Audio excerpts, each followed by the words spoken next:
আমরা খুলনাতে গিয়েছিলাম, তো ওখানে আমাদের খুবই সুন্দর সময় কেটেছে। সুন্দর অনেক কিছু দেখতে পেরেছি। খুলনায় অনেক অনেক অনেক কিছু আছে এবং আমাদের এখানে সুন্দর করে প্রোগ্রাম করে সম্বর্ধনা জানানো হচ্ছিল। তো আমরা সবাই এখানে উপস্থিত ছিলাম।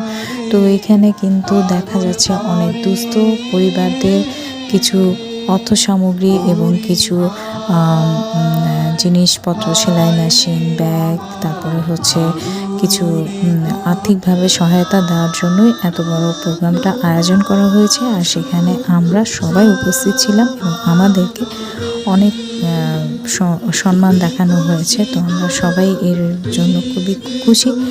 আর এখানে আমরা গিয়েছি হচ্ছে আমার সাংস্কৃতিক অনুষ্ঠান হচ্ছে, দেখছি ভালো লাগছে। তো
অর্ণা মণ্ডলকে এবার একটি দলীয় নৃত্য আছেন মান্যবর গণপ্রজাতন্ত্রী বাংলাদেশ সরকারের অতিরিক্ত সচিব বিভাগীয় কমিশনার জনাব ফিরোজ সরকার এবং তার সফর সঙ্গীরা।